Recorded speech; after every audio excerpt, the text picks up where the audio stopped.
最近好吗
？So it's very honor for me and a pleasure to invite a very distinguished scholars, Emilian Kowalski. I think Kowalski is the Lama Chair Professor of Complex Systems at Jagiellonian University in Krakow, right, Poland. And to understand this university is the best one in Poland and one of the oldest in Europe. I think it was built in the 14th century, so it's a very, very old university, and hosts a large number of students in international relations. So I was just told that there are more than 10,000 students studying in international relations in that university. So it's a very massive amount of students here. So compared to our, previous ones, it was a relatively small number of students. So this topic is going to be the politics of Eastern Europe in the wake of Russia's invasion in Ukraine. And I think it's a very timely topic for us to understand, the contemporary international relations, especially in geopolitics issues. And the reason I invited Dr. Kowalski here is, most of the students here are in my class of geopolitics. And we just finished, my tenure department theories and talk about trying to understand why Russia suddenly is trying to invade the surrounding territories. So I think this is also a very timely topics for us, especially the students in my class, to understand a little bit about the peoples living in the surrounding areas of the Ukraine and the Russia wars. And I think Dr. Kowalski has a lot of theoretical explanations for Russia's behavior, and I believe there's a lot of personal experience and this kind of issues. So let's welcome Dr. Kowalski. I plan probably that the talk will last about 60 to 70 minutes, and we will leave the rest of the time for the Q&A sessions, and we have more engagement with the real experts based in Poland and informing about the very tricky geopolitical situations in Eastern Europe. So the stage is yours. Let's welcome Dr. Kowalski. Thank you, everyone. I'm very grateful to Professor Chen for the generous invitation to be here today. And I'm very, very happy to see all of you. I'm actually much more interested to also having a conversation and engage with you in hearing about your perspective and your reading of both geopolitics and generally, but in particular the current situation. I think this one is louder. Can you hear me without speaking with the mic? Sure. All right. Okay, so it's easier for me as well. So, as Professor Chen said, I'm based currently in Krakow in Poland, and a lot of actually my research is not on either Eastern Europe or geopolitics per se. It's kind of like I did my PhD more 20 years ago on peace building in the Balkans, Southeastern Europe, in the Yugoslav conflict, Yugoslav wars, and in the context of European Union and NATO expansion, and how I know you've already mentioned the concept of security community, which was introduced by Karl Deutsch to explain peace in Europe. And I was trying to see whether these dynamics are resembling something of a nascent security community in the Balkans, a peace community in the Balkans. But then my postdoc took me to Canada, and nobody cared about the Balkans. Nobody was interested in the Balkans. And I was based at the University of Alberta in Edmonton, and said, okay, because I speak Russian, I was educated. I'm originally from Bulgaria. And I said, okay, let's look at Central Asia. You know, it's another region similar to the Balkans. People have problems, lots of problems, and I speak the local language, Russian, the imperial language, but I can understand it. And then quickly realized that neither Europe nor NATO are important actors in that region. It's more India and China. So I actually went and spent a couple of years in India, researching India's Central Asian policy, and got completely disappointed and kind of frustrated with the lack of policy, despite the very strong rhetoric on behalf of India. And I started looking at China. And China was just building the Shanghai Cooperation Organization, was just in the offing, was just setting up. And I spent the rest of my career being considered an expert in Chinese foreign policy and Chinese relations. So I worked in Canada, then in India, and then 15 years worked in Australia. And then moved 5 years at the Ningbo campus at the University of Nottingham, where after the pandemic, or during the pandemic, we moved down there. And actually now via China, I'm coming back to Eastern Europe, kind of like from where kind of like my research travel started. And I'm expanding China from an East European perspective. So a lot of what I'm going to talk about is partially about Russia, but mostly about what I call the growing agency of East European countries. The growing confidence, the very small East European countries, with the exception of Poland and Romania, the rest are small states, it's a classic definition of small states, to challenge both large international countries such as China. I guess here in Taiwan, you're familiar with the case of China and Lithuania that's challenged China and its economic relations with it, but also challenge their partners, larger partners in Europe and in NATO, to change their policy. So Lithuania, European Union had changed its entire policy in China. My point here is that this is definitely a story of geopolitics. Geopolitics is a big part of that narrative. In terms of when we look at Lithuania, what Lithuania did. However, there are other narratives as well. Geopolitics is not the main story, or rather geopolitics is just one of a series of stories which explain the growing agency of these European countries, and also why they perceive Russia in that particular way from basic their history. So what I'm going to try to do here is tell you the story of geopolitics by interlacing it with two other stories. So I'm going to tell you three stories, and they're not the main ones. They're for me the main ones, but they're not the only ones. So you have one is the story of localization. The other one is the story of chance, coincidence, and that's where the geopolitics comes in. So they're all kind of mutually interlaced and influencing one another, yet at the same time they're very distinct. So the story of localization, I'm going to start with what I guess here in this part of the world. In Taiwan, you're very familiar with Lithuania's geopolitical brinkmanship. If you look at the language of geopolitics here, or realist account, where usually small states, as you know, tend to either bandwagon with a larger ally or kind of like engage in different other cooperation strategies to support an ally. What Lithuania did is actually went against its allies and against a very large international actor such as China, which is geopolitics for me, or rational analysis, power transition theory, does not have that kind of vocabulary, terminology to explain what was happening in Lithuania. The story of chance is going to just talk about the context, what allowed small East European countries to engage in such brinkmanship, to engage in such very active geopolitical challenge, to challenge such large actors. And that's where geopolitics comes in, as the third layer of that. But they're all kind of implicated. Please, at any point, if you have any questions, anything that's unclear to you, or you want to explain more, I'll be more than happy to answer that. It's going to be also more interesting to hear other news speaking for 60 minutes here and bore you to death and put you to sleep. But also, I can also kind of shift the narrative and go and spend some interest in that in great detail. So let's start with the story of localization. So again, this is where it starts. It's probably, for some of you in Lithuania, this person is quite familiar. The end is the foreign minister of Lithuania, who in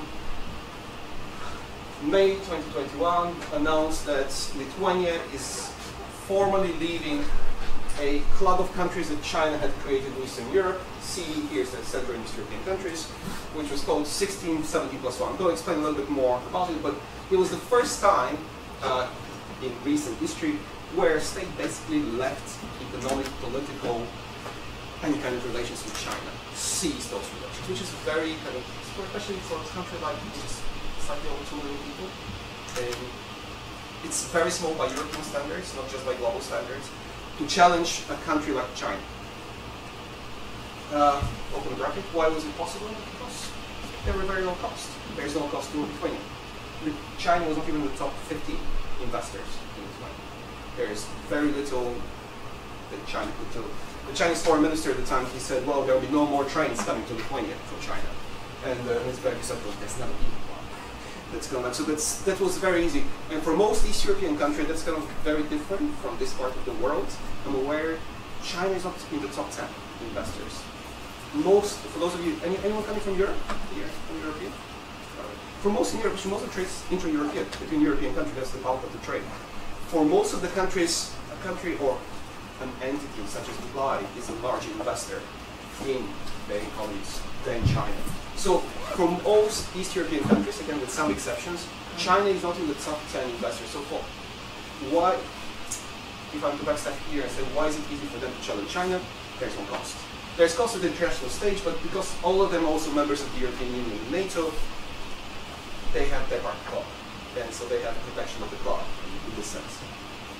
And then, as you probably know here, after this May announcement in November 2021, Lithuania opened what they call a Taiwan, or Taiwanese rather, Taiwanese representative office, as opposed to normally it's a TECO office, a Taipei Economic Cooperation Office.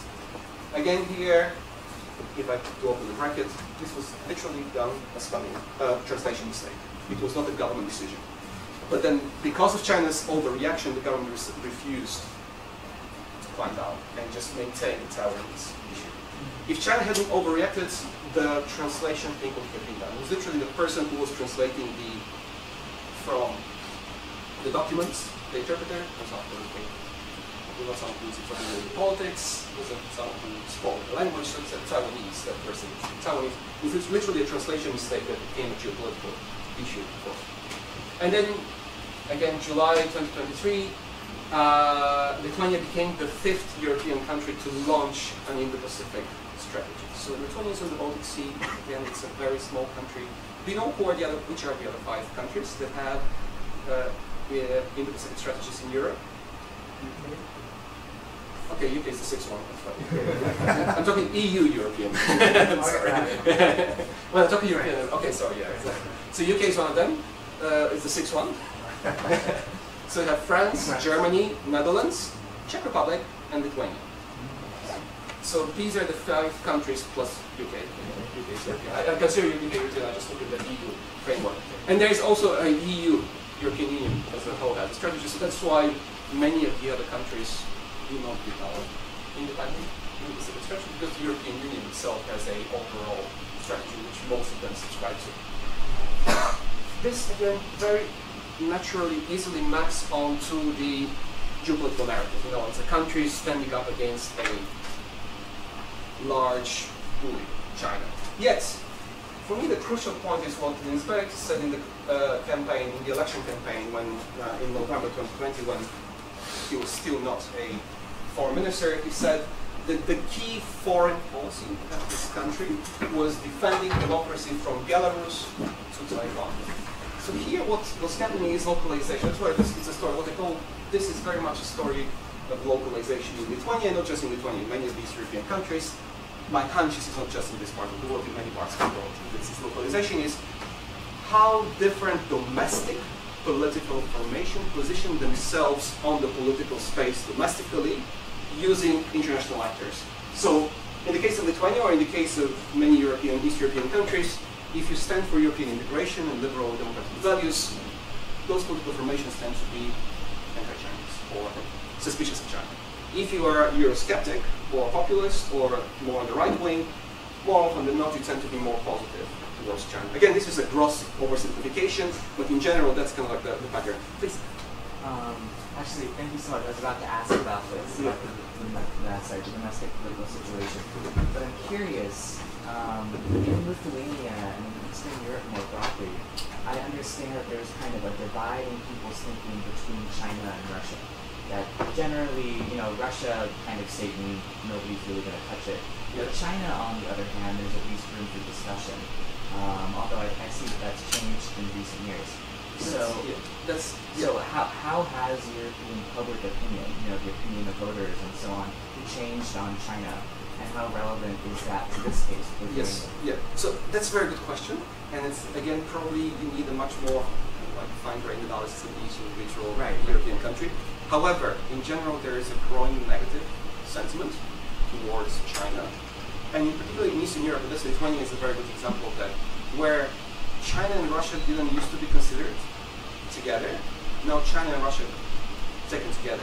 So in this sense, that anti-Russian sentiments also become anti-Chinese sentiments because of the perception that China is leaning on Russia's side in the context of the full-scale invasion of Ukraine. So in many East European countries, anti-Russian feelings also increasingly map into anti-Chinese feeling because China is not standing up, not taking up a more assertive stance, basically Russia when it comes to Ukraine. However, again, in other countries it's not the case. You know, Slovakia is a very good example of the recent change in government in Slovakia, where the previous government was very staunchly anti-Chinese and made it part of its identity that it's this suspicion of China or the China threat narrative that kind of promoted. Was used very definitely by the opposition when it came to power, kind of like beat the biggest government in the election, the electorate voted for that. So there is, and then the splits in countries such as Slovakia is a very good case here, is that because a lot of those populist nationalist parties, they promote or very much influenced by Chinese, by Russian information narratives and promote Russian hybrid warfare or disinformation campaigns. And China is very much considered positive in that sense. In China itself, Chinese diplomatic service also promote also different things. So to know that this is not between Russia and the West, it's not an invasion, it's an imperial war to extend the territorial borders of the empire of Russia. But in terms of public opinion, the war in Ukraine is kind of solidifying what before was fuzzy. So those that are anti-Russian and Eurosceptic tend to be also, and pro-European, anti-Russian and pro-European tend to be also more suspicious of China in terms of public opinion. Yeah, but that is the case with as well. I just want to say thank you, that's a great answer. And I just want to say I was in Vilnius about a month ago, where I saw ROC flags posted like outside of houses. It's interesting, but So as I said, I was living in, there's actually a very significant change that happened in Lithuania in November 2023, which I'm going to come when the story Geopolitics comes in my final story. But as I said, I was living in China for 4 years, and Ningbo, the town where I was living, the neighborhood of Ningbo is where Chiang Kai-shek was born. And that's the thing that shocked me. I was there exactly on the 70th anniversary of the PRC's founding 2 years ago, it was 2019. And there are supplies everywhere in this little town, which is illegal. Not only that, you can dress up as an ROC officer and take pictures with lookalikes of Chiang Kai-shek.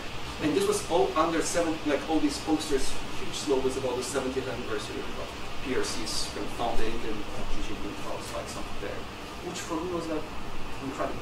So I think in terms of symbolism is definitely there. Taiwan is becoming increasingly prominent in Eastern European debate, European debates broadly, but East European debates. That's why I have a lot of parliamentary delegations visiting Taiwan from European parliaments, both from European Parliament, national parliaments, coming here over here to Taiwan. Because again, this comes back to what I think is a story of localization. It's virtue signaling that we are for democracy. So Lithuania and all of these European countries are promoting this narrative of frontline democracies. And it's similar, Taiwan is considered to be a frontline democracy. Frontline democracy vis-a-vis authoritarian China. That's kind of like the narrative.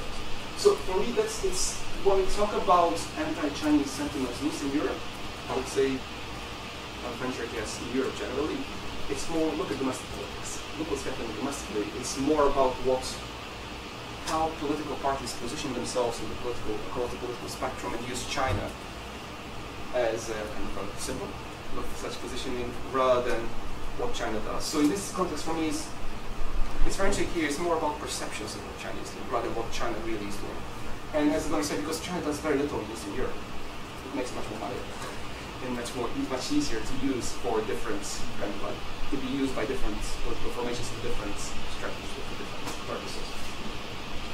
However, when we look also, there's another story here. First, consciously put this picture here. This person's foreign minister grandfather was the leader of the independence movement in Lithuania from Soviet Union. And he's very notorious for his human rights activists, advocates. He's worked for human rights issues in the Soviet Union, opposing the Soviet Union regime. He was the first president of the Lithuanian parliament. So he visited China in 2000. He met with Lipan, the time who was the premier, and it's kind of notorious that they had this dinner, and they were the starters. And the grandfather of Linsbergis, the senior, he started criticizing China about its treatment of Tibetan minority and Dalai Lama. And Lipan didn't finish his starter, he just left, and the delegation left as well. So, and then Linsbergis, I think that's it, that'll be done, they left as well. So it's kind of, so for this person, for the foreign minister, this is also part of a personal story, commitment to human rights and democracy, which is something. And again, across Eastern Europe, so if you look at Eastern Europe, when you look at where there are Tibetan representation offices, it's the largest concentration in the world of Tibetan representation offices in the world is in East European countries. This is something that's to do traditionally, historically, with the Cold War, when we go about the Sino-Soviet split, and Tibetan movement being supported by the Soviet Union and communist regimes in Eastern Europe. So there's very close historical connections between East European countries and Tibetan movements generally as well. However, for me, this attention on Lithuania came already way too late. It's kind of like actually the end of the romance, and I'm using romance quite purposefully here, is the, you know, this Taiwanese singer, Jolin Tsai, who sang in 2014, it was called the Prague Square, the song Prague Square or Prague Spring. Yeah, yeah, so the 2014 or 2013, I think it's done. I think that's, I might be wrong. I'm not an expert on Mandapop, so. When I was in high school. I haven't born yet. So this song, when this song was released, literally within 6 months, Prague became the top destination for Chinese couples to take their wedding photos. That's kind of like that's in terms of trade and tourism for Czech Republic. This song did incredible. incredible for the economy. And literally for me, that's where the affair started and the affair ended, is with Prague.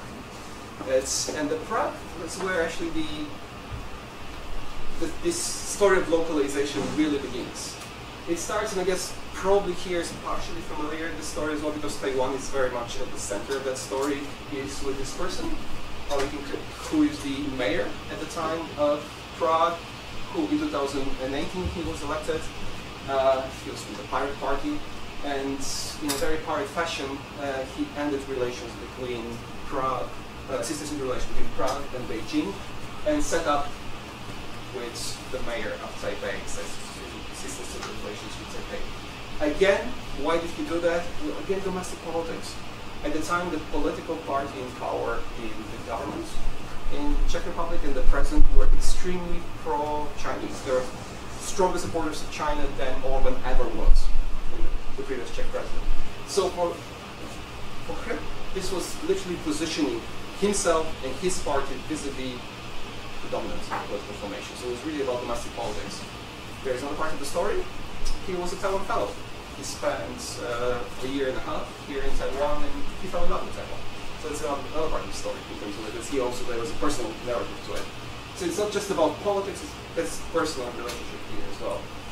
Again, in September 2020, you have the president of the Czech Senate coming here to Taiwan in Taipei and saying, I am Taiwanese, so before the European Parliament, echoing what Kennedy has said when he visited West Berlin, ich bin ein Berliner, again, saying that we are here to support you against an authoritarian state that's threatening your security, your identity as a free democratic country. So, and then a lot of things have sped up recently with the election of the new Czech president, Petr Pavel. When he was elected, Pavel, the first foreign policy call after he was elected was, his first foreign call was to Taiwan, and again, positioning Czech Republic very much into this kind of frontline democracy, this domestic discourse that we have changed. We're no longer what the previous president was, supporting Chinese influence in Europe and promoting authoritarianism and supporting democracy. And then this was kind of very interesting to watch in June last year in the presidential palace. The president of the Czech Republic became the first leader of the European member state who welcomed the Taiwanese foreign minister on an official visit. Usually Taiwanese delegations, they go on tourist visits, whereas this was an official delegation of the Taiwanese government, and the president of the Czech Republic and Taiwanese foreign minister shared the podium. I know that from my friends in the Czech government that they were hoping Taiwan would visit, but the U.S. put a pressure on her not to go. So for me, that's where really the story at the end of the affair begins, is what they call is the new defenestration of Prague. I guess all of you are international relations, politics, or have studied international relations theory, and you know that things or people that get thrown out from Prague Castle windows tend to reverberate in our theory. So the 3 Catholic priests were thrown out from the windows of the Prague Castle in 1618. Began the 30 Years' War, which ended up with the Peace of Westphalia, which gave the birth of the myth of sovereignty in international relations. So for me, this new kind of positionality about China in Eastern Europe generally comes out, reflects very much these domestic politics that happen in the Czech Republic, but they kind of reverberate and reflect the general kind of trends across Eastern Europe. Any questions so far? Anything that you want to clarify or disagree? Well, I have a question about, you said that due to the voice pressure that our president did not go to Czech Republic. So is that what Czech Republic really wants to involve the national leader of Taiwan? Yes, yeah. No, there was already a very close friend of mine is an advisor to the president of Czech, and they were in a very strong conversation in both Brussels, so putting a pressure on them on the administration. What pressure from China? So China, the Czech doesn't, because again, China cannot exert influence because there is no literally trade is usually what China can threaten, but there is very little trade between Czech Republic And the thing that Lithuania, I guess, if you come from, if you remember here, like China had to impose embargo on third countries that use products made from Lithuania. And that was kind of like a big threat, especially to the German car industry, because a lot of the factories in Lithuania produce components for German cars. Yet, it was what Lithuania did is just like made in the EU. It's not made in Lithuania, just put the made in the EU logo. But also, that was the first time the Lithuanian government used the OECD data about value added from trade. And that was very interesting here that trade between Germany and Lithuania creates 5 times more jobs in Germany than trade between China and Germany. Because trade between China and Germany creates jobs in China. There's very little German jobs created in Germany because of that. It's revenue for the companies, but not revenue for taxpayers in Germany. So that's kind of like Lithuania engaged in a very interesting economic diplomacy. So that stopped, and also then the issue became for China itself. Lithuania started a proceedings with the World Trade Organization, a little bit of report there against China, which was supported by the European Union and Australia, which kind of like raised a lot of alarm bells in Beijing as well. So they kind of like backed out and backed a little bit. But this here is like, the pressure is like the US simply don't want to with another major issue. And this was happening, is actually very interesting. When this guy, the president of the Senate of the Czech Republic, visits 3 months later, Pelosi comes to Taiwan. And all the attention is on Pelosi, but he was here much earlier. And then the Chinese seem to care that much. They're just going to get some small kind of like reaction, like like the statements in their foreign ministry. But they don't create similar reaction and response because this is small far. It's a small state. That's come from a Chinese point of view, so it's not the US. Also, the EU didn't want to have more issues to deal with as well, so they're kind of like pushing on the Czech president as well, who did not invite Taiwan, but he kind of refused. The interesting thing was at the time, Czech Republic was the president of the European Council. You know, the European Union has like several bodies. The European Council is the governing body. They rotate every 6 months. So it's kind of very interesting. So the pressure was that also the Czech Republic was going to follow Lithuania, withdraw from this China East European Cooperation countries. And there was a pressure they didn't do it, so they technically got suspended their membership of that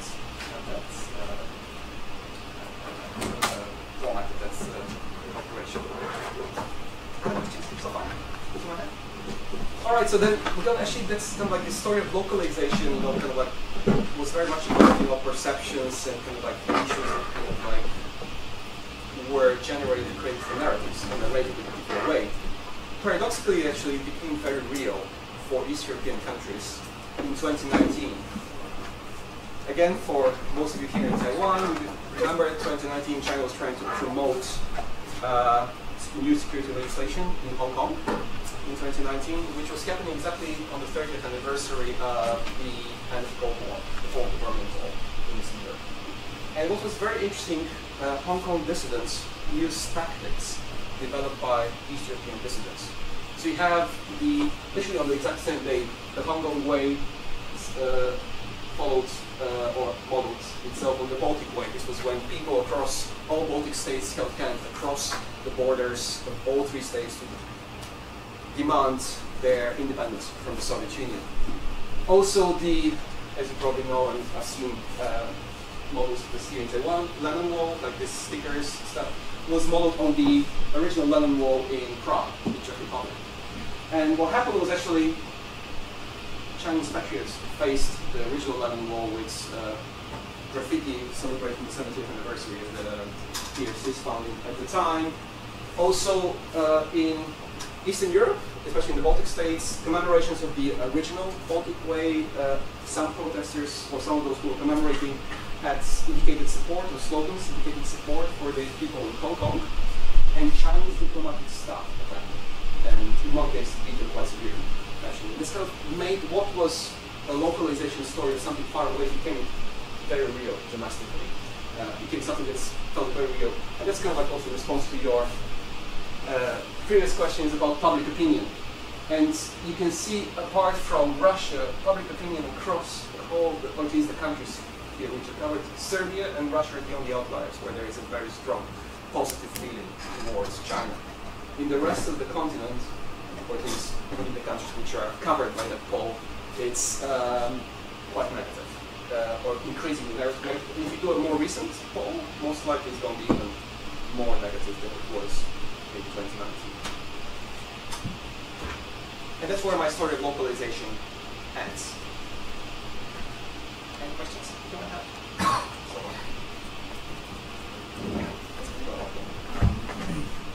Sorry, this is in response to the last slide, actually.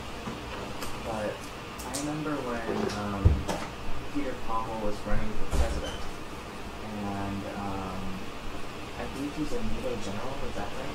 Yeah, he was a representative and was in charge of the NATO forces. Yeah. Okay. Because I remember over and over again he kept emphasizing strengthening the alliance. That seemed to be a key political focus that he wanted to take. So I'm curious, when we talk about localization in the context of virtue signaling for voters and trying to shift the narrative in that front, is there a similar effort trying to, I suppose, take place with international organizations? Is Peter Pavel trying to do a similar thing for NATO or for the European Union to kind of shift opinion on China? Yes. Okay, I'll give you a short answer, yes, because this is more developed part of the answer is my story of geopolitics, the third story that I'm going to read. My first, so I don't want to spoil the fun for you. But yes, definitely, especially in NATO politics, alliance politics is becoming very kind of prominent right now in Europe, as you go with Finland and Sweden joining the alliance. Also the debates between the European defense community, that's the European military arm, and NATO, and interoperability between them is also becoming imminent. And again, Russia's invasion of Ukraine has shifted dramatically the discourses since 2019, and that's where the geopolitics really starts in earnest in 2022. Anything before that is just Russia. That's like after February 2022, that's where Europe becomes full geopolitics, starts to live up to the narrative, rhetoric, and fails so-called to live up to that rhetoric, or at least parts of Europe does. But I'll talk about it, because for me that's where the East European agency becomes really prominent, and where what the German Chancellor Scholz called the shift to the East in the continent, not to China, but to Eastern Europe in terms of power. Both hard power but also political power is becoming now after the Ukraine moment for Europe. But that's part of my third story, so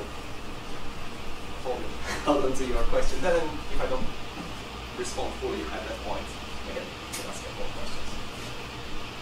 So any other questions so far? Okay, so we're starting with the other story. The other story is a chance.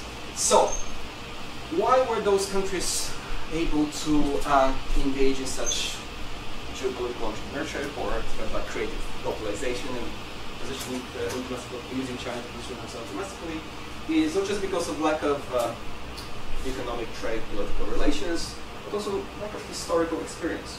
You know, any relationship between any country, diplomacy, they use their history of their relations creatively to kind of either for benefit, to suggest some more cooperative relationship, or negatively engage in warfare or challenge or international threats. Unfortunately or fortunately for Eastern Europe and China, there hasn't been prior experience, historical prior experience of China and Eastern Europe interacting with one another. Doesn't mean they're not individuals or people that have kind of like influenced one another in some way, but there is not a meaningful relationship between political communities from the Eastern European part of the continent and the other. Part of the reason is that most of those countries, all of those countries, they don't have empires. So they don't have part of an imperial project, they don't have an imperial project in the Global South, in the non-European world. And at the time, most of them were actually under various other European empires in charge, so that's where part of lack of experience comes in. Doesn't mean though that some of European leaders have not tried to engage in a historical entrepreneurship here as well. So I'm giving here an example, kind of very interesting example for me, it's like an outlier, is this guy, Stipe Mesic, who was president of Croatia at the time. So in 2011, in his last visit as a president of Croatia, he goes to China to the city in China, Yangzhou, I think it was called, where allegedly, according to his narrative, Marco Polo was a governor. Was there as a governor by the Chinese emperor. And so Stephen Message makes a very interesting statement at the opening of that Marco Polo Center in this Chinese city. Says Marco Polo is a world explorer born in Croatia who opened China to Europe. Kind of like claiming Marco Polo, the Venetian Marco Polo, as his own. So the Croatian government with Chinese funding on this beautiful little island of Korčula in the Adriatic have bought this house, which allegedly belonged to the Polo family, and have created a museum, Marco Polo Museum there. So if you ever in the Adriatic visit Croatia, you go visit that museum there with Chinese funding, you should go. The thing, however, is that it had a very unexpected, unintended events or outcomes for Croatia. At the time, Croatia was running for its accession to the European Union. On the very next day, this is one of the left there is from Corriere della Sera, one of the main newspapers in Italy, where the op-ed says, Croatia, with the help of China, is kidnapping Marco Polo back. Not only that, the Italian Foreign Ministry demanded both the ambassadors to China and Croatia to visit them for an explanation. And I know from the time I was in China, they had no know-how, no knowledge in the same perspective that runs Italy overreacted like this.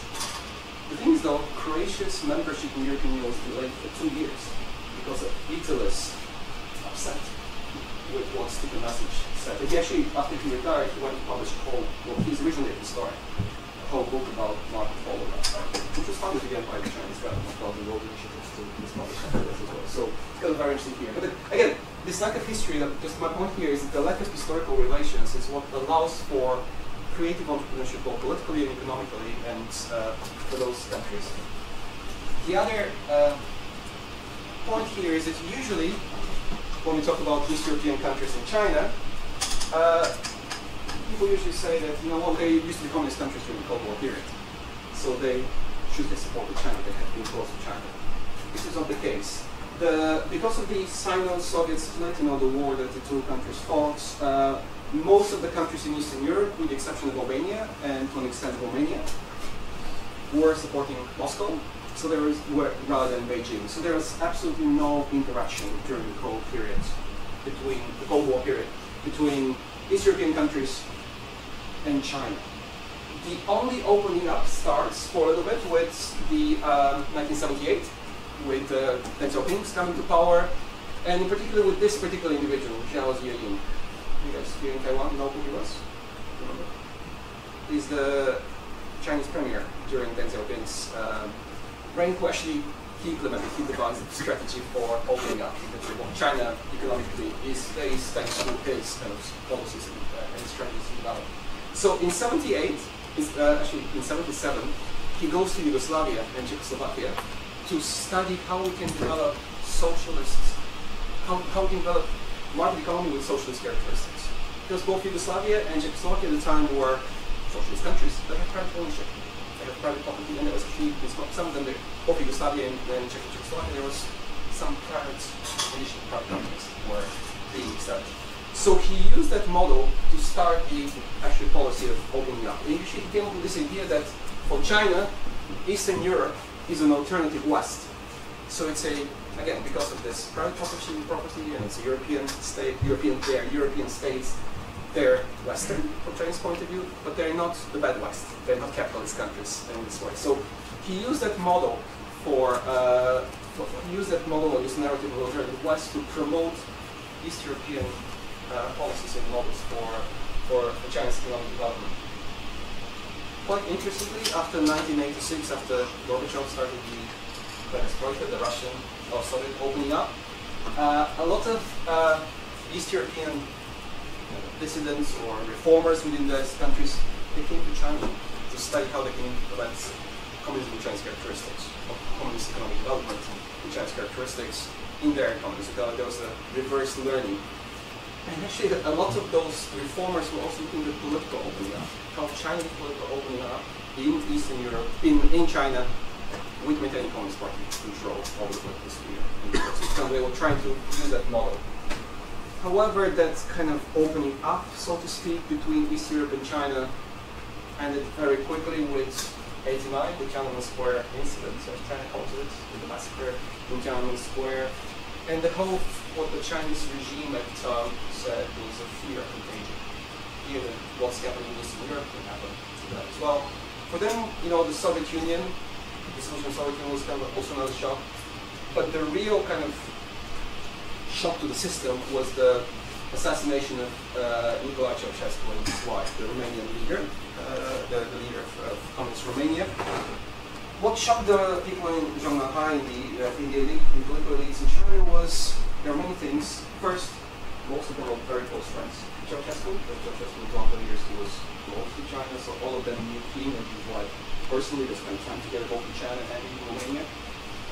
But the thing that really shocked them was that he was assassinated by the army and the armed forces. So what China starts doing is actually a very thorough, complete, and very in-depth reform of the military service to ensure communist control, communist power control over the armed services. What also is happening at the time is that there are all those think tanks being created in China to study the experience of Eastern Europe, the fall of communism in Eastern Europe, to make sure that this doesn't happen in China. So this kind of like the, what's called the example being stick to this main characters is the keeping low profile. It's exactly immediately after the Ceausescu's murder, assassination by the armed forces, by troops, Romanian troops. It's kind of like directly provoked by that. And again, the tragedy here for this individual is that because he supported, Zhao supported the protesters in Tiananmen Square, he was demoted, scrubbed out of Chinese history. After he died, his body was incinerated and scattered. Nobody knows where, so there's no memorial, no memory of him. Actually, very often when I was posting this speech in China and pose this speech, people, students ask me, who is this person? They don't have a memory of it. These people believe it from their national imagination. So that's where kind of like this lack of history provides space for creative opportunities both for Eastern Europe and China. Before I go on further, any questions so far?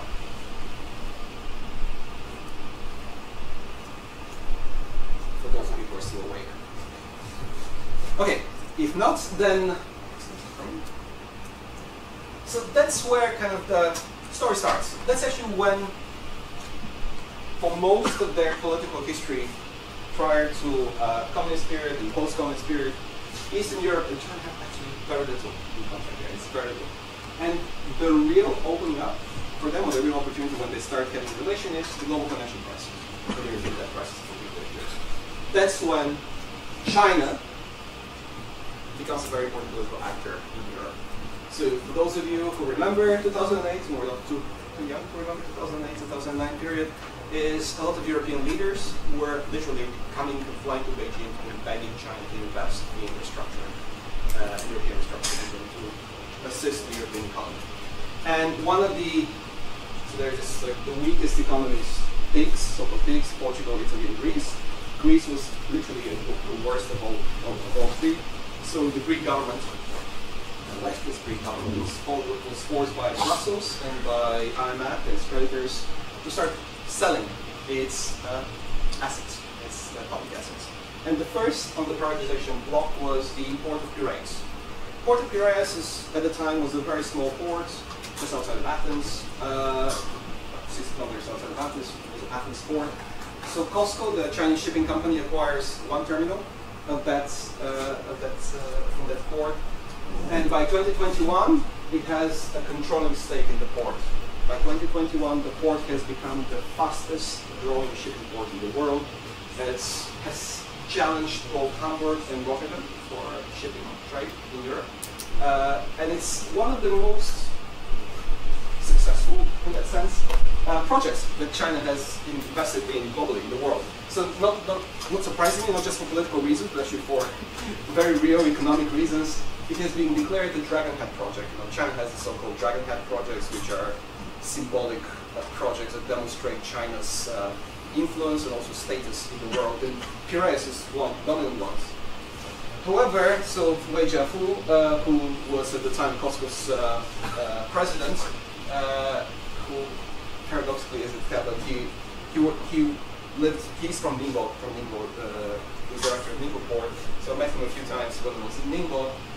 His English was very funny and colorful, so he kind of like explained to us about Piraeus, how did they come to write through by Piraeus. He kind of like used this translation of a Chinese proverb, I guess, is that when they bought it was what they called an afternoon fish that they discovered was a morning fish. So I'm not sure if this translates into Taiwanese as well. This afternoon fish is usually kind of like stale, kind of like no longer fresh. But what they kind of found is that this was a fresh fish that actually benefited Costco immensely. So they can, and he said this was literally, they were asked by the government, by the Chinese government, if they would mind investing and buying this long one. He said that was the only kind of thing. That's why, but for them, this was not something a priority. What happens, however, is once Costco is acquired, Costco acquires the first terminal and then starts acquiring more terminals and then ultimately controlling stake, you have political cooperation, political influence or relation between Europe and China starting. So you have then Premier Wen Jiabao, he comes to Greece, and at the time he has always, you know, when the Chinese premier travels, he travels with a huge delegation, and some travel to different parts of the world. One of the people in that delegation was the then Vice President Xi Jinping, who goes to Bulgaria to open the Great Wall Motors company in a town in Bulgaria. In 2010, again, Wen Jiabao visits Greece, the premier visits Greece, and different members of his delegation go to different East European countries.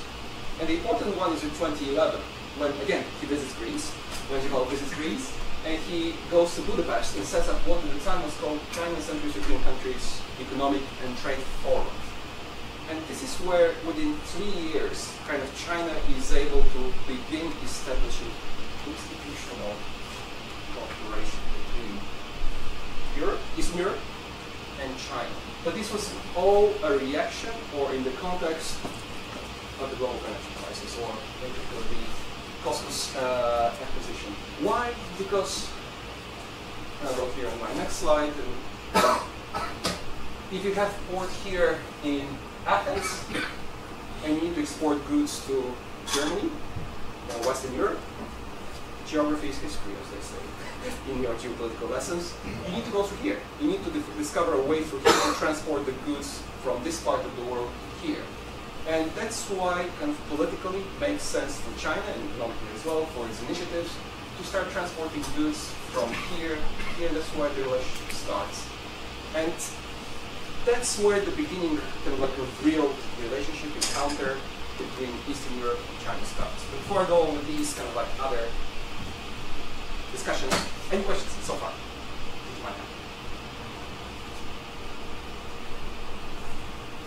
All right. So you don't have questions, and that's where you have something which is very unusual. Very unusual for Chinese foreign policy. So I guess some of you might be familiar with Chinese international relations, Chinese institutionalism. Generally, China doesn't like institutional lobbying. China prefers bilateral relations. Usually, there's even Shanghai Cooperation Organization, which is usually it's more developed institutional framework. It's a forum for bilateralism. There's like they're all there together, but each one individually deals with China. What happens in Eastern Europe is something very unusual. That almost from the get-go, China starts to build an institution for cooperation between China and East European countries. And again, the initiative, very quickly, again, if you look at it's the formal founding is so-called 2012 meeting in Warsaw. That's where it's considered to be the first meeting of this, at the time, 16+1. Why 16+1? Because there are 16 East European countries plus China. Greece joins in 2019, becomes 17+1. So that's why usually it's either 16+1 or 17+1, it used to be referred as. There's a series of meetings, but then, very interesting, in 2015, is the first summit where it's in Xi'an in China, all heads of state and government of East European countries meet with the Chinese premier. And this has been annually ever since then. And again, it's a very, they call it Central East European countries, for those of you who come from Europe, apart from their post-communist experience, there's little bit together. There's nothing, they're very diverse sets of countries. They don't cooperate, they have ritual in terms of sharing identity. There's the Baltic states, which are probably the closest in terms of the cooperative cooperation behavior. You have the so-called Visegrad 4 countries, Czech Republic, Slovakia, Poland, and Hungary. But again, even after which they use the Visegrad 4 very creatively, strategically for their accession to the European Union and to NATO. But once that was achieved, almost stopped working. Romania and Bulgaria have nothing in common. The so-called Western Balkans, they came from former Yugoslavia. But for the first time, all these countries were sitting around the same table together because of China. China brought them together. And that was kind of very unique, this experience. And actually, paradoxically, it helped them coordinate policies against China. To coordinate policies against China, which was unintended effect from a Chinese point of view. Why am I saying, and that's where, once this starts developing, especially these annual meetings start, the heads of state government starts gathering together, that's where Europe wakes up, and that's where the story of geopolitics begins. Why? Because if you're sitting in Brussels, so this is the 16th or 17 plus 1, how it looks. This is something very similar. It would be something very similar, however, not based in Brussels, but based in Beijing. So the annual summits, as I spoke here, European Council meetings are. These national coordinators meet with what the European Commission generally is, and that in practice that's what they do as well, generate policies. And then you have different sectoral kind of cooperation, taking in different commissions, kind of that stuff. So if you're in Brussels, you're seeing China doing this institution, regional institution buildings, regional institution in Eastern Europe. You say, well, you're dividing the continent, and you are taking those countries away from Brussels' sphere of influence towards Beijing and towards China. So that's where you have the beginning of the geopolitical talk. That's where you have in 2018, but then Johannes Hahn, the EU Commissioner for Enlargement and European Neighborhood Policy, he called those countries Trojan horses. They're Trojan horses for China, infiltrating the European Union and undermining its values and political community by promoting Chinese authoritarianism and surveillance, etc. Was it true? With the exception of Hungary and to an extent Serbia, none of the other countries are in any meaningful way Trojan horses. It's if you look at, because the perception was because of Chinese investments. The whole, up to 2019, all of China's investments in Eastern Europe is smaller than China's investments in Luxembourg. So Luxembourg, which is a city-state, a small city-state, has more Chinese investments than Chinese investment in the whole East European region. Main Chinese investments are in Germany, France, Italy, Spain, and the UK. These are kind of like, why? Because it makes no sense. These are large markets, large economies, and that's where, and it's a private company, so they want to have revenue, they want to have return revenue. So then I guess, frankly, why did China care about Eastern Europe? If it has relatively little economic interest, if there's kind of a disparate group of nations that's hard to control and invites competition with the West, who do have economic interests, then what's in it for China? What's in it for China is stability. Stability first. Also, I mean, in terms of economics, there were indeed goods that come to Greece currently being put on smaller ships. And then by the Mediterranean boats walked down, China was hoping to build some train routes from Athens through Eastern Europe to Germany, that they connected the Pacific by trains, so much quicker to be transported that way. It hasn't happened for many different reasons, both domestic, but also Chinese problems as well. For Chinese participants in the 16-17+1, most of them come from Zhejiang province, so for them is a way to secure jobs in Beijing. They use that for their personal career growth. That's why most of the meetings are elaborate albums, people use those to promote themselves in Beijing and get positions to form ministry or other government offices in Beijing in China. So it's a way out of Zhejiang province for many of those officials. But for China, generally, it's status building. It's about status, and as you remember, if you remember, even though the initiative started before Belt and Road Initiative was promoted by Xi Jinping, it has become one of the main vectors for Belt and Road, as one of the main Belt and Road initiatives, or most significant parts of the Belt and Road Initiative in Europe. It was very unique. It still is the case.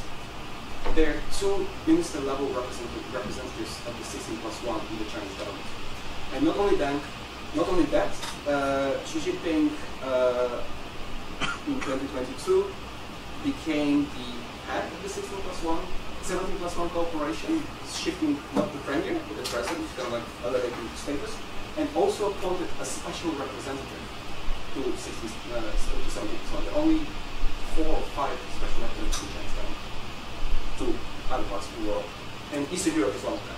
So it has 2 levels, 2 ministerial level representations. The president is in charge of it, and you have a special representative, which is very unusual. Again, for so it's, I'm not sure what. I think it's a lock-in, constitutional lock-in. You can back advantage when you start this way. You can it's very difficult to go down. That's what it's part of it. But in terms of Chinese status building, it became very closely associated with Xi Jinping, even though it's not his own state. So it's the first time Global Time used the concept of Xi diplomacy, Xi's diplomacy, was to explain 16+1. So it's got for him personally, it's very very significant stake in that. So that's why they still maintain and try to keep it alive, even though the course is very much died a long time ago. There's a people voting to try to revive it. So this is one end of the spectrum. On the other end of the geopolitical spectrum, thanks to this one country, Lithuania, you have the Global Times, Chinese newspaper, calling all those countries anti-China vanguard. The leaders of the anti-China vanguard. Again, with the exception of Lithuania, which is not really the case anymore, Czech Republic to an extent, most of the other countries do not care about Chinese or democracy. Most of them were there because China came and promised economic investments, large economic investments. Especially when you have a look at the 2008-2009 period when European funds were lacking, or there was not so much. The availability of European structural funds was not there because of the financial crisis. China provided a good opportunity, provided a good way to diversify their economic stream and trade relations. Yet, as this did not happen, and the global financial crisis Europe recovered from it, those countries lost interest. They're there if there's purely pragmatic reasons, most of them. If there's trade with China, they benefit. Or so far, it doesn't do much. And the chances of it picking up is not really likely to happen as well. But that's why the story of geopolitics comes. So like there's these 2 ends of this continuum. On the one hand, Trojan horses, the China vanguard. The truth is there's always various spaces in between the other countries. Look, because of localization, occasionally some countries become closer to one end or the other end of that spectrum, but more or less most of them are. China is not a significant actor of their foreign policy on the Western horizon.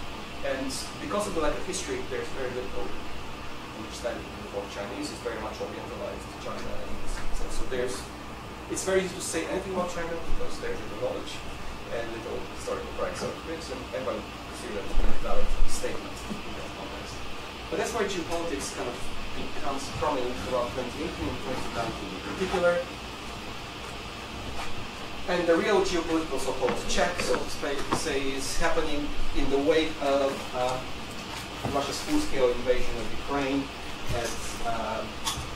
in February 2022. Again, one of the first things, or one of the things that probably hasn't gained much traction here in Taiwan is that on 15th of November, Lithuania, where the story started, began normalizing relations with Beijing. This happened on the very same day that the Taiwanese foreign minister was visiting Lithuania. Linsberg is the foreign minister of Lithuania, refused to meet the Taiwanese foreign minister. And as it happened, by chance, the Czech foreign minister was at the time in Vilnius. So he, actually, the main news at the time was that the Czech foreign minister, the Taiwanese foreign minister in Lithuania. But this has not so much to do that Lithuania has abandoned its value-based narrative foreign policy and stayed to the role, new place international order and frontline democracy. But the full-scale invasion, Russia's invasion of Ukraine, has shifted significantly the geopolitical compass in Europe and particularly in Europe. The first thing is that realization that geopolitical Europe, for those of you who come from Europe, Ursula von der Leyen, the outgoing president of the European Commission, the first thing was that this is a geopolitical mission that's going to not just about long power Europe, but it's going to about European geopolitics and hard power. But if Europe, that's going from Lithuania's point of view and many European countries, if Europe is to be geopolitical, it's a continental power. It needs to be able to defend its strategic territory. First, if it is to be a global power. And so far, as you can see in the context of Ukraine, and especially in the Middle East, where currently in the conflict with Gaza, there's no European involvement of any way, any kind of policy, even attempt to engage meaningfully in the Middle East. This is our strategic periphery. We are unable to do that. Then it's like you can speak about geopolitics. So that's kind of where the first thing is. The second thing, and this came directly from Lithuania's experience here in the Pacific, the realization that for North America, the US, but especially with the Indo-Pacific partners, Eastern Europe, or Europe generally, China is far more important than Russia. Right? Indo-Pacific partners, European states do not consider Russia's threat to be of similar level as China's threat. And this has shifted significantly, kind of like the political debate, not just in Eastern Europe, and that's where kind of like where this kind of gesturing towards response to your geopolitical question earlier that sort of gave you the answer. Now that's why we have this kind of like shift of power of Europe moving eastward, is where East European countries are much more asserting their policy and regionality vis-a-vis West European countries. So 3 days ago there was a meeting between the French president, the German president, and the Russian president. Normally, only these two meet together. Normally.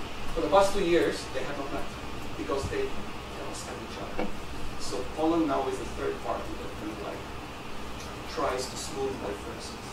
Very easy here in NATO alliance politics is, as you probably know, in September there should be a new NATO Secretary General.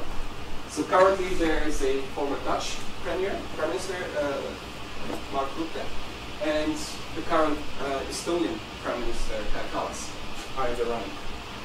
And there is a split. East European support her, West European support him. US, or Biden's administration allegedly, has indicated support for Rutte as well because he's less hawkish in Russia.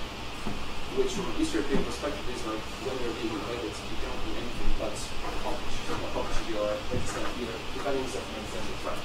So in terms of kind of like shift of power, geopolitical power in the continent, East European countries are increasingly much more vociferous in asserting themselves because of something as well that they have been calling for a long time, that they've been overcoming West European, West-wing East European states. What this means is that even though most countries became members of the European Union in 2007, 2008 period, and before that of NATO, they're still treated as students. They're still treated as not full, not first-class Europeans, not first-class NATO member states. And very often, this kind of like, it's a project I'm doing with another colleague, is that we have like tons of interviews with diplomats, East European diplomats, where they've been told that prior to the Russian invasion, that you have only 2 emotions to hang up in your history when you talk about Russia. You have to overcome it, become more pragmatic. And when there was explaining about their fears, when invest in military capabilities to defend ourselves from an invasion of war against Russia, and now they're having their so to speak. So that's where this kind of new agency comes. Also, when you look at military support for Ukraine, the bulk of it actually comes from East European countries. The United States provides the expensive equipment, which is not like the HIMARS, which are so both the equipment and the machinery is like several hundred million per pop, whereas this is a very old trench warfare. It's a 21st century war, but 18th century format. You know, 21st century weapons with 18th century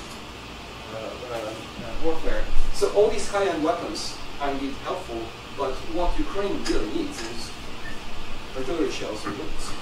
This is what, and Europe, the West, has not been able to provide what North Korea has been able to do for Russia.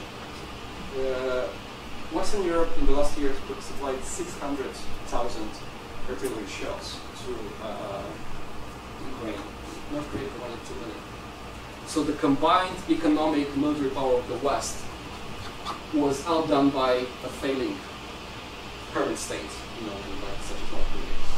It doesn't have to do so much, and this reflects also military capacities and military capabilities. All of a sudden there's realization in Europe that most of Western Europe does not have military capacities.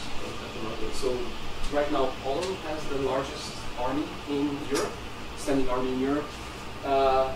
the main ammunition, the largest ammunition production facilities in Europe are in Bulgaria, which is kind of like very interesting for a small state like that.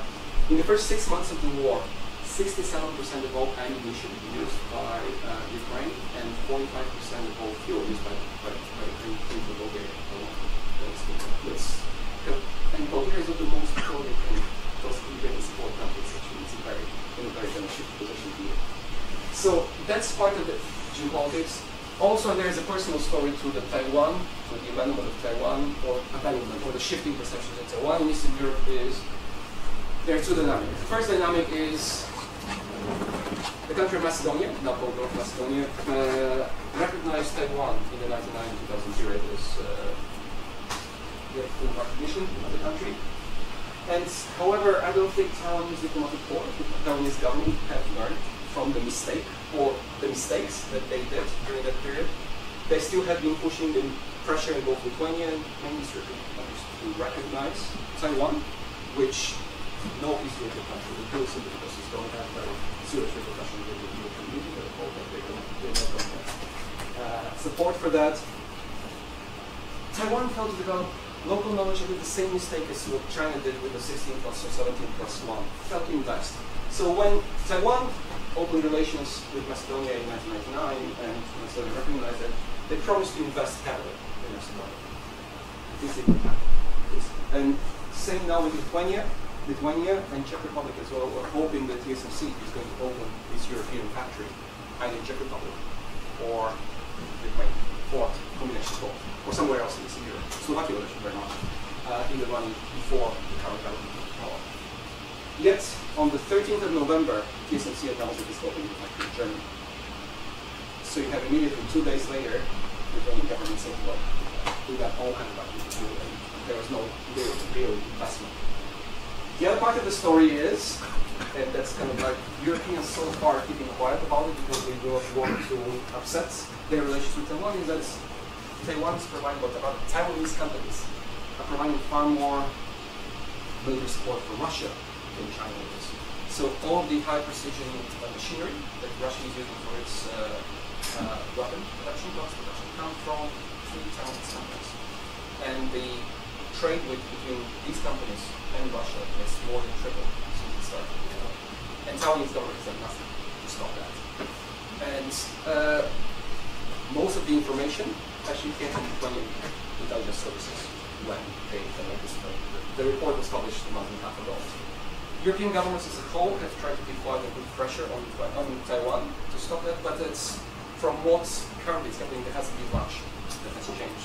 Absolutely not. So actually, in terms of who is providing more military support for Russia, China or Taiwan, Taiwan is providing far more military support for Russia than China is. So that's kind of the other part of the story. So geopolitics here, like for Europe as a whole, Eastern Europe in particular, is Ukraine test. Are you with us in Ukraine or not? And that's going to be the thing that's going to be very easy geopolitical kind of like calculation for these European countries. So that's what, these are all my 3 stories. They're all kind of interlacing, they're kind of like all kind of mutually influence one another, but they're also distinct, they have their own distinct logics behind it. Finally, the so-called questions, so just briefly, we'll talk about it more if you're interested in the question answer session that's interested. So, first is it's not helpful, like looking at the experience of these certain countries, look into this world of buyers, on the United States and China. When we talk about geopolitics, we usually have these two actors, as if they're in a vacuum, as if there are no other states and actors on the global stage. And the experience of East European countries, and I'm sure here in this part of the world, looking in Southeast Asia, Central Asia, Africa, Latin America, these are also important actors. These are also which influence how these 2 actors interact on the global stage. Because of that, this new Cold War narrative, or the so-called Thucydides trap narrative, isn't helpful even as a metaphor to explain those dynamics that we're currently witnessing in the world. Where actually my argument is an argument. A different paper is going to be presented in today's Chengchi University in this conference. Is actually small states have more agency. Some small states have more agency than great powers on the world stage today.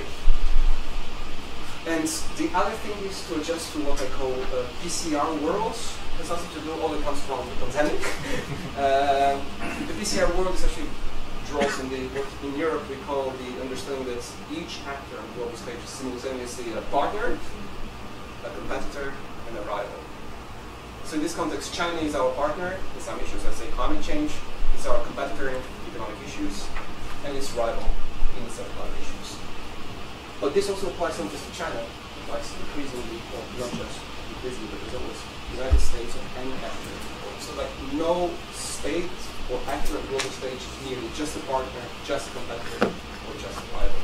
And East European countries' agency or frameworkship, for me, demonstrates this kind of like attempt to adapt to living in such a PCR world. That's what I think. And please, for those of you who are still awake. Okay, so thanks for Dr. Kowalski for giving us a very insightful presentation. And there's a framework called localization, and geopolitics. So once again, let's have a... So please correct me if I'm wrong. You were saying that, since I'm a Taiwanese, right? I'm more curious about anything involved Taiwan. So you're implying that, suggesting that before Russia's invasion of Ukraine, the Eastern European countries are trying to boost their diplomatic relations with Taiwan due to the shared democratic values, right? As part of the stories of localizations. Yeah. And after the Russian invasions of Ukraine, then suddenly everything has changed. And Eastern European countries trying to, by maintaining a distance between from Taiwan due to trying to normalize relations with China. And is that because of these countries are trying to treat or seeing like China as a check to Russia? No, not really. No, I think the issue with Taiwan, particularly, is I think I didn't explain that correctly. Is they began normalizing relations with Lithuania. Began normalizing relations with Taiwan because of Taiwan's failure to provide assistance in terms of economic investment, but also the realization, that countries such as Taiwan, Japan, South Korea do not consider Russia to be a similar threat as China. So the attention here is on China solely, and Russia is considered a distraction. And that's where, for them, that there's no need to engage in a conflict with China, especially if China is not an enemy. That's where kind of like I think is becoming increasingly visible in terms of Europe's relations with the US and Europe's relations with its Indo-Pacific partners, is that Europeans do not think China is an enemy, which is the only kind of positionality that China has in this part of the world. That's why they began, Lithuania began normalizing relations with China, simply because they kind of like, we have to focus on Russia, we don't have the economic resources. Especially for a small state like Lithuania, they invested heavily in opening diplomatic offices in Japan, in South Korea, in Australia, precisely because of the Indo-Pacific strategy. Now, the Indo-Pacific is no longer a significant strategic area for Europe. The geopolitics of Europe require strategic periphery focus. There's still a discourse about liberal democracy, don't get me wrong, there is but there's the issue is that we need to get real about what's possible. You know, there's the expectation capability gap. You know, in Europe, expectations that Europe can go to provide any kind of assistance to the Pacific are unrealistic. Germany, the UK, Spain, and France have aircraft carriers. Germany barely managed to get its aircraft carrier here to the Pacific and then get it back. I don't think France can do that. I mean, they do annually a tour of the Pacific, but it's only one aircraft carrier. So Europe really has no capabilities. And because of its limited resources, it's currently fighting a war, and that kind of like trumps everything. And I think going to the NATO question before as well is that the way things are going, most likely we're going to have a return to Trump to the US White House, and most likely his first foreign policy decision is going to quickly withdraw the US from NATO alliance. So in Europe, currently there's already what the European Commission calls Trump-proofing Europe, to kind of prepare Europe for the eventuality where Europe will have to rely on itself for its security. Okay, so welcome. Any questions? Anyone have some comment impressions? Okay. You first, second, third. Okay. Thank you. Should I introduce myself? Yeah, identify yourself. I'm Alex. I'm from the Institute of Political Science. And my question is about in the beginning we learned about how the political leader in Europe use the advantage to avoid China, saying we are in the side of Taiwan to gain the public opinion, right? Public support. But I miss the connection between domestic part with the geopolitics. How's the connection between these two factors? I can just quickly respond. My point was here that this was usually presented, Lithuania's support for Taiwan is usually presented as a story of geopolitics, as a geopolitical kind of alignment.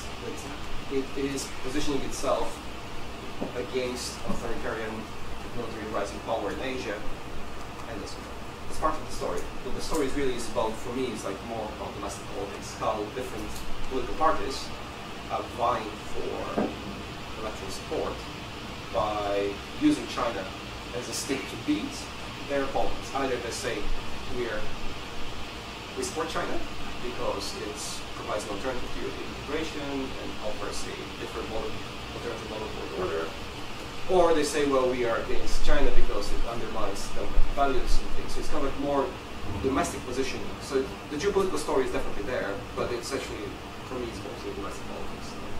Why Lithuania also began normalizing relations with China in November, I think it's because consistently opinion polls were telling that Lithuanian electorate is not happy with the criticism of China.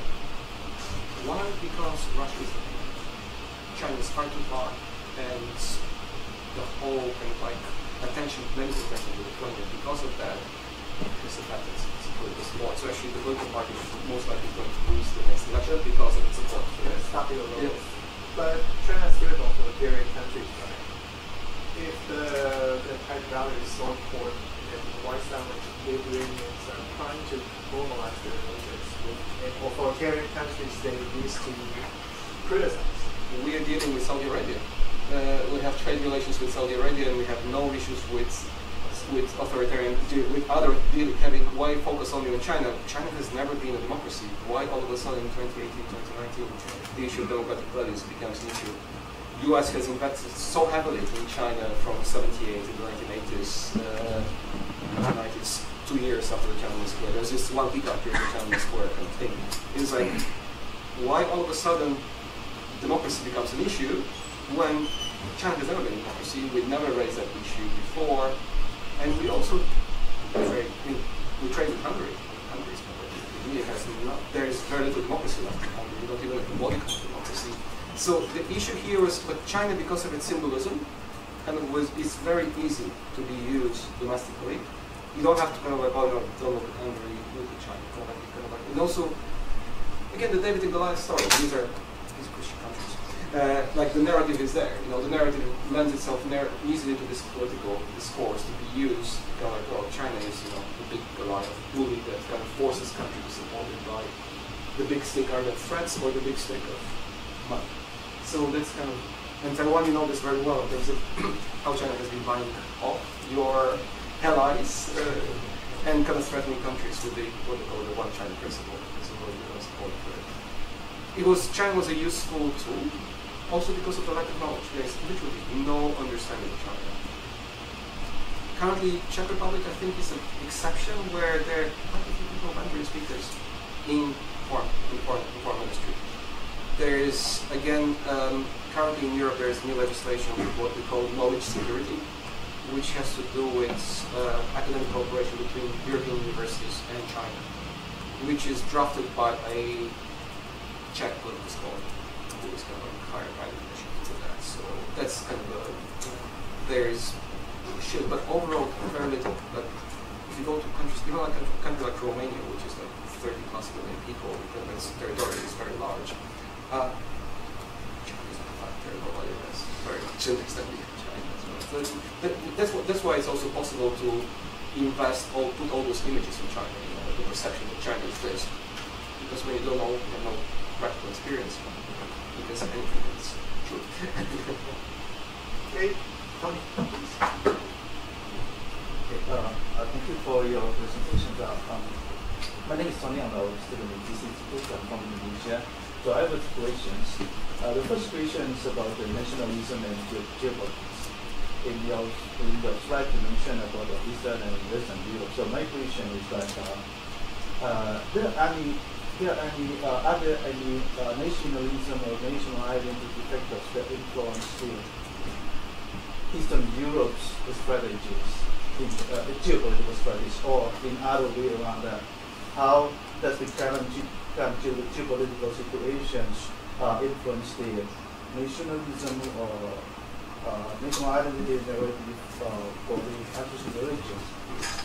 And the second question is about the Indo-Pacific. In your first slide, you mentioned about the 5 European countries that have Indo-Pacific strategy. So some of them, from my opinion, if we think about the US or Japan or South Korea or Australia, their geographical position is in the Indo-Pacific, but Europe is so far from this region. So my question was on the 2 Eastern European countries you mentioned.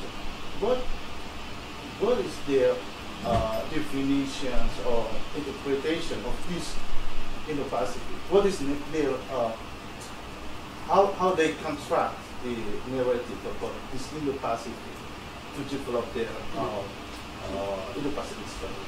So that's okay, thanks, Tony. These are really good questions. So I'll start with the second one first because I think it's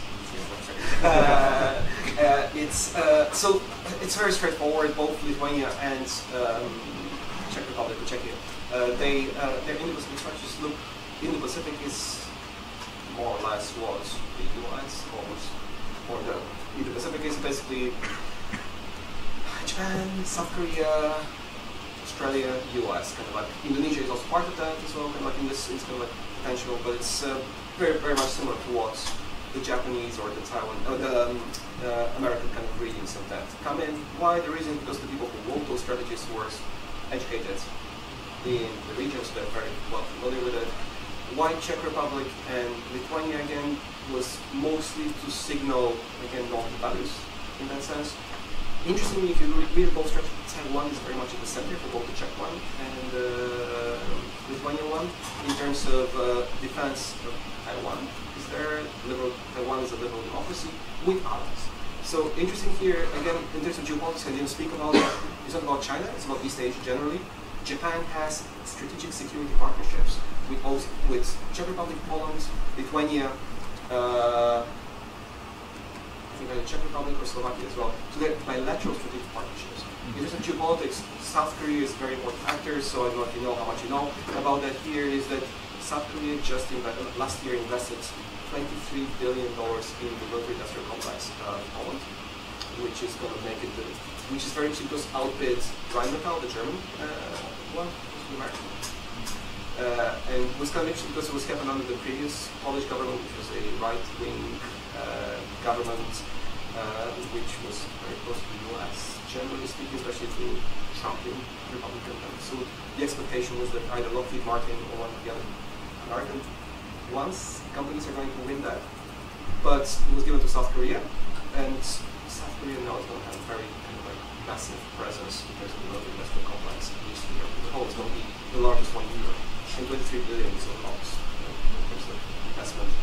Also, kind of like here, another kind of interesting story is that now Poland, Lithuania, and Latvia buying submarines. There's open bid. Japan and South Korea are making very serious bids for those projects. Of course, they're not like in the Pacific. They're just in the Baltic Sea, visiting Russia. So really, everything is about Russia. Going on to your, that's where I kind of like. This is my answer to your second question. Can I answer it? I think we can discuss more. About nationalism is that Russia's invasion of Ukraine kind of reinforced the. So the countries that were colonized or occupied by Russia, Soviet Union, seem to reinforce that aspect of their nationalism. So if you look at, Poland is the country that has accepted the largest number of refugees from Ukrainian conflict, and that's why they're propping up the best conditions in many ways, in terms of their hospitality, opportunities for jobs, and all kinds of things. There's actually refugees from other parts of Western Europe, Ukraine, to Poland because of the opportunities they have in Poland. So. Yet Ukraine and Poland do have good relations. Historically, those countries, they're ethnic cleansings on both sides. Half Ukraine, Poland, Polish nationalism considers half Ukraine to be Polish. They can usually part of Poland as well. So, and then the thing is that, again, how do you use history creatively? It's kind of, and again, diplomatic relations, or the studies of diplomacy, same elements can be used for promoting or discouraging cooperation. So for the time being, they have kind of like those problematic aspects of their bilateral historical relations can be put aside, and they focus on the rather. But again, for Eastern Europe, animosity towards Russia, because most East European countries, the Baltic states in particular, Poland, Czechoslovakia, Czech Republic and Slovakia, they have actual experience of colonization, and first by Russian Empire and then by Soviet Union, and still Russian influence in terms of social media narratives is extremely active. So again, as talking about domestic politics, in Eastern Europe, like most of Europe, there are populist parties. Most of them are either directly funded or from Russian sources, but also all of them are promoting Russian narratives about the war, and that's kind of like Russia is influential in that kind of social media, which Europe as a whole is not being able to address with democracy. It's like democracy narrative within Europe has not been able to address that issue. What's been happening in the last 6 months in particular, very interesting, is that Russian hackers are using North Korean hacker technologies and North Korean hackers to hack European systems, which is something, again, for a hermit state with no, like isolated state with no kind of like internet or very little internet. North Korea has the most developed hackers in the world, and what's happening now is Russia has very developed hacking on its own, but they're increasing what we're seeing in Europe now is using North Korean techniques, using North Korean know-how to infiltrate. So, but in terms of nationalism, is kind of like what I said is like East Europeans as a whole, they've been during the accession process to the European Union and NATO, and post-accession, they're still treated as second-class Europeans, or not fully developed Europeans. So what Ukraine has kind of like allowed is, I said, this notion of West-Plain, which was being promoted in the context of Yugoslav wars, how the West is West-Plain, imposing Western narratives and local experience. And again, in this part of the world, this is very familiar for you as well. It's just not something foreign. But so this is probably the opportunity to kind of like be more visiting the West in that sense. Or for some countries that can use that. The Baltic states in particular, and Czech Republic and Poland, especially now the new Polish government, has been very active in asserting their foreign policy aims.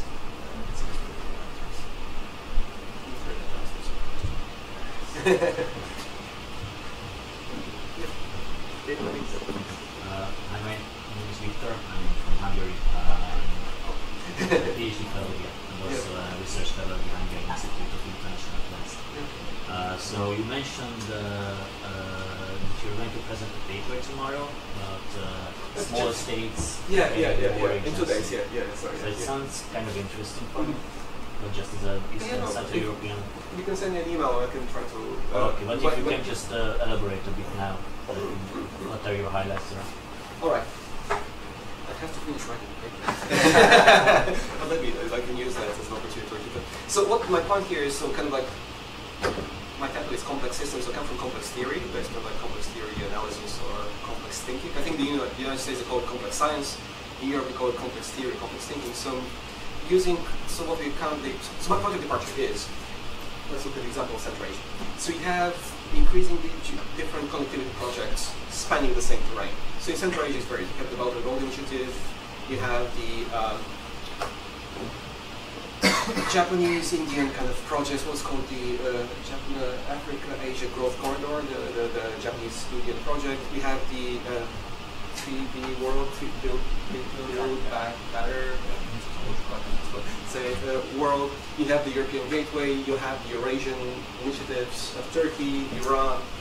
What this is allowing is small states such as Central Asian countries, for instance, opportunity to pick and choose. And what those great powers that are promoting, or great states that are a big country, that are promoting those initiatives, they need to vie for attention, those small states. Because if those small states decide they don't want to follow the leadership of that particular participating in this connectivity project, they can switch into another and plug into another one.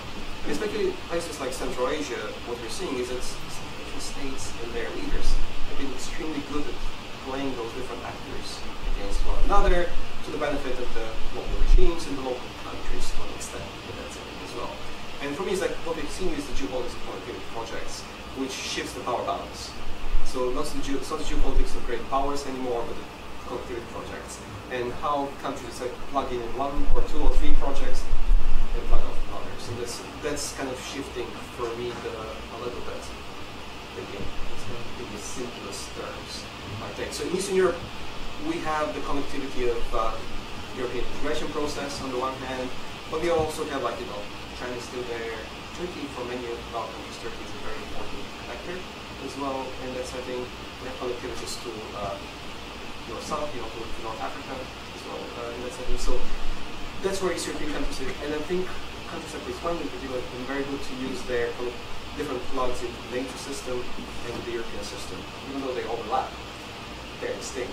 And so, in many ways, the Indo-Pacific strategies for both Czech Republic and Lithuania are signaling to the United States that these countries are willing to put the diplomatic and financial resources required for such strategy. I mean, of course, with the limits of their capacities, to ensure that the U.S. remains to protect them from Russia.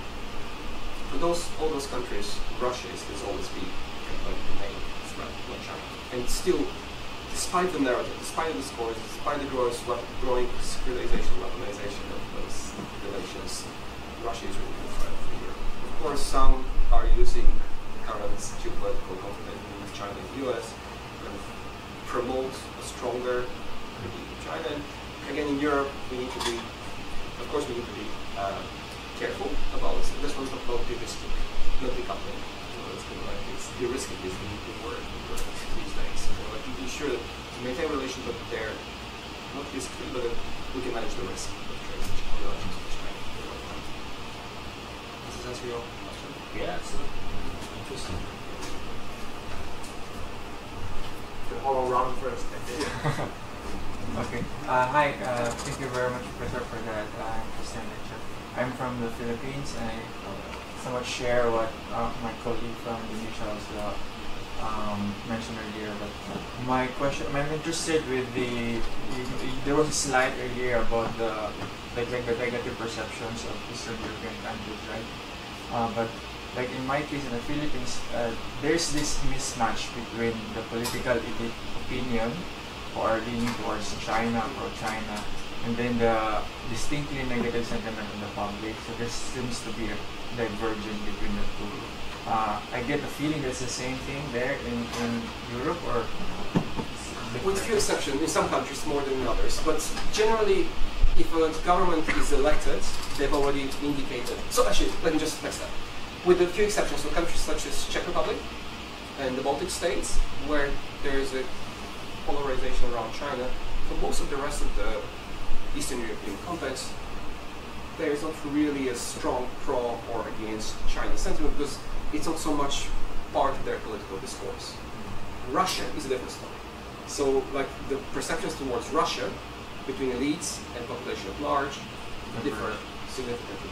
However, they generally tend to map closely in the elections. Whatever party is being elected, they already have a clear position on Russia and on China.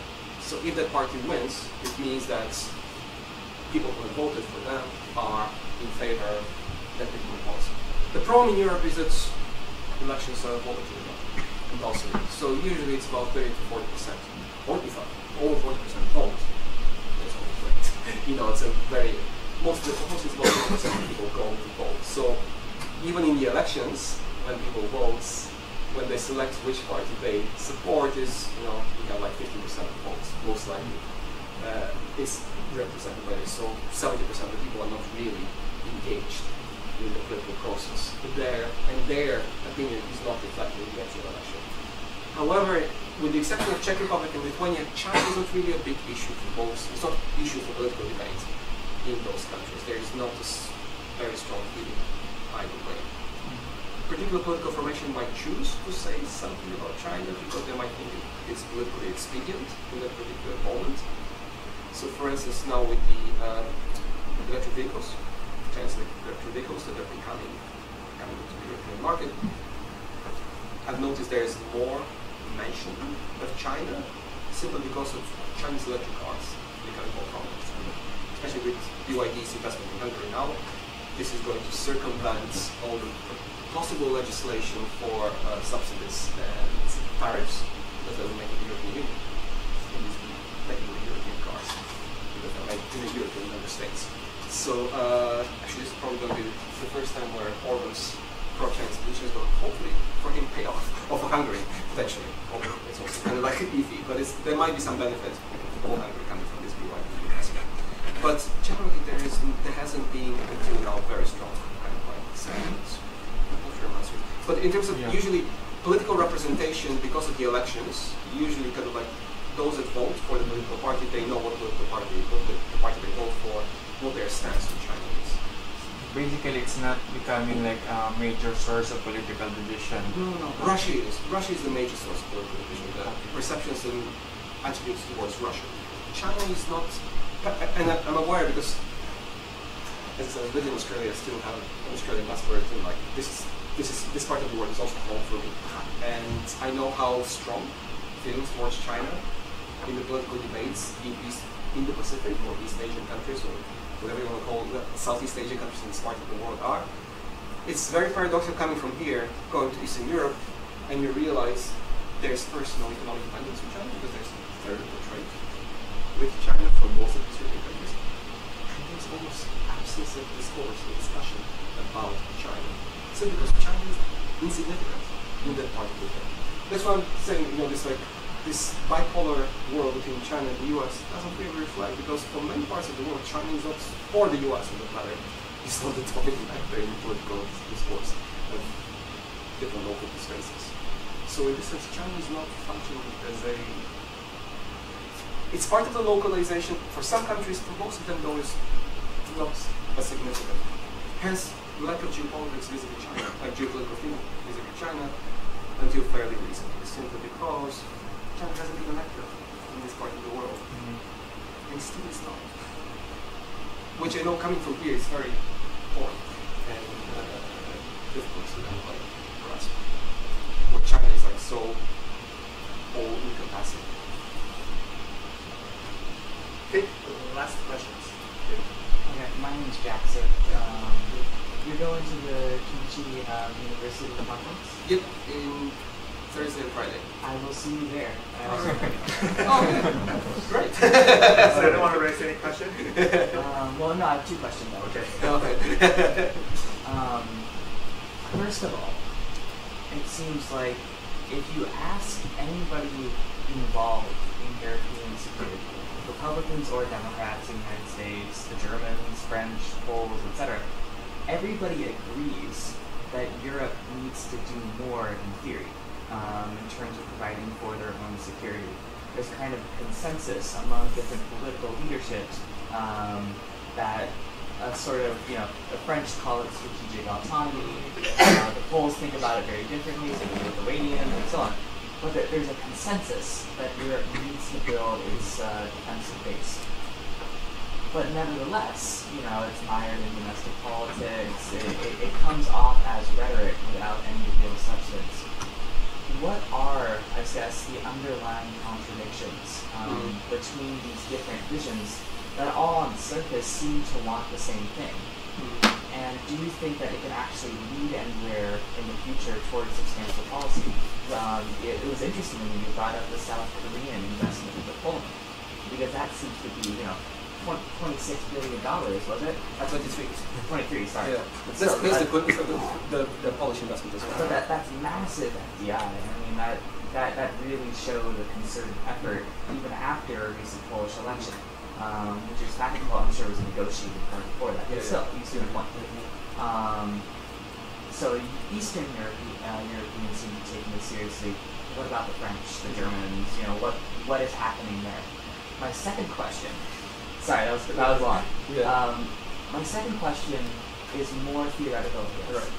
Why did you make the localization argument? You started this talk by saying that you want to portray geopolitics as one of the strands in terms of what's happening. But I feel like I can transport it to a different talk. Because by the end of it, it's geopolitics all the way. You talk about the Lithuanian case, where at first you identified a substantive change from domestic politics, and then it turns out they revert back. The changes were kind of meaningless in the first place, and then it's not trade, or it's about having investment or not having investment. So why do you make that argument in the first place, and how do you, I guess, bring localization into relevance so that it can contest kind of cold, hard, realist politics? Let's start with the theory question. That's last words. Why I'm doing the localization one is simply to demonstrate that, well, geopolitics is the dominant narrative now. It's not the only narrative. And the geopolitical narrative is part of that localization narrative. If the polls, domestic polls in Lithuania, were not demonstrating that the parties losing support from the electorate, all these things being equal, I don't think those would come in November between normalizing relations with China. But because of the domestic push against the government for doing something with the electorate did not think is part of their national interest, nationalism here, which is Russia, my friend is Russia, and especially the unrealistic expectation that Lithuania is going to send troops to Taiwan, a cross-strait conflict. Where to begin? It's not going to happen. So why pick a fight with something you can't? You know? That's part of it. I didn't say there's. I mean, it's a very complicated story. At the end of November, I forgot the date, was the first in-person EU-China summit, and Lithuania was under immense pressure from the Commission to deal with the China issue, so that the Commission didn't have to deal with it in the issue. So they had one less thing to discuss. So there was also this other part of the story which had pushed Lithuania. But it was the domestic politics first, because Lithuania had defied the Commission before, has defied the US before as well. So for me, the localization story just gives the context. You know, it's not just about Indo-Pacific geopolitics specifically, because usually it's given as like Lithuania siding with the US, which is not part of the story. I mean, it's there, but it's not. It's signaling to the US. It doesn't mean siding with the US. It's kind of like urging Europe to become. Actually, part of the reason is actually my response to the first question is actually starts with armor. Starts building more capacities in Europe, even if it is to think about the Pacific. Because, okay, tomorrow, let's say, China invades Taiwan, what can Europe say because it's not capacity? Nothing. Literally nothing. So what is the geopolitical Europe discourse in that setting, like if we talk about the Pacific? So we need to invest in the Europe. So in terms of the war now, what's becoming obvious from my... Yeah, kind of. Yeah. All right, we can talk more. If you be changing, I'm not going to use the localization there, but we can talk more there as well. But your first question is that kind of like the war has kind of demonstrated that actually, while Western Europe has been demilitarizing and not having capacities to military capacities of any sort, Eastern Europe has done that and has been keeping those, and actually building them up. Eastern Europe plus Finland, you know, kind of like they've never demilitarized in any real terms. In that setting, what's happening, and that's where Scholz's statement and Ursula von der Leyen and to extend Macron's statements about Eastern Europe, that power is shifting to the east, kind of reflect that into high power. If push comes to shove, Eastern Europe is no longer shifting, must have any kind of military support. And whatever Ukraine is currently having is because of East European aid. Whatever Germans, French, and before even like Americans, where they were buying from Eastern Europeans and then transporting it to and Finland as well, and sending it to Ukraine. The issue about the Ukraine conflict here is, and where the kind of crux is in terms of strategic autonomy, the risking that Russia here, is what does Europe want to achieve in Ukraine? Does it want to ensure victory of Ukraine, or some kind of status quo, kind of like freezing of the conflict, which and that's where the divisions come in between Western and Eastern Europeans. You know, Eastern Europeans are like, if you don't punish Russia, they're going to bide their time and going to attack us. That's what we happened since 2009, basically. It's been going on, like reloading both Ukrainian sovereignty, but also threatening European security. So from Eastern European point of view, like, you cannot be dovish on Russia, or for some Eastern European countries, you cannot be dovish on Russia because you pay the price afterwards. That's why from day one, Eastern Europe had been asking for HIMARS, F-16s, and long-range missiles to attack Russian territory. It took 7 months for the US to allow for F-16s to be, no, actually 7 months for the HIMARS. That's 7 years. A year for the F-16, a year for Germany to allow the Tiger tanks to be used, and now the whole towers scenario, like involving like whether and when Germany is going to allow. The German government has permitted the sending of the tower system, which is has a 700 km range, which technically can reach Moscow from Ukrainian territory. If it's shot from F-16, it's Eastern Europeans would then want because if either the US, Germany, and others have been providing those weapons, last summer was been a very different facts on the ground in the war in Ukraine. But because of Western wavering, and Eastern Europeans don't have that close technologies. I mean, so that's where it's part of this military-industrial complex game. Although with South Korean funding, what might happen is actually you're going to have much more high-end weapons developing domestically in Eastern Europe. One thing actually that has worked and nobody speaks about it is Ukraine had a very large military-industrial complex before the war started, and that has paid to its advantage a lot, because a lot of what Ukraine currently does on the ground is domestic production, and that's the other thing. It's the first foreign visit of the new Prime Minister of Poland was to Ukraine, and he announced undisclosed amount of Polish investments in the Ukrainian industrial complex, military industrial complex, which nobody knows how much it is, but it's substantial to kind of bulk up Ukrainian capacities. So that has been something that has played very positively for Ukraine in terms of having this domestic self-reliance on its military capacities. And in terms of its military drones, especially maritime drones that they have managed to create on their own, and create supremacy in the Black Sea without having any kind of navy to speak of is incredible. It's incredible achievement. So Russia cannot shoot anything from the Black Sea towards Ukraine territory because it has supremacy with maritime drones.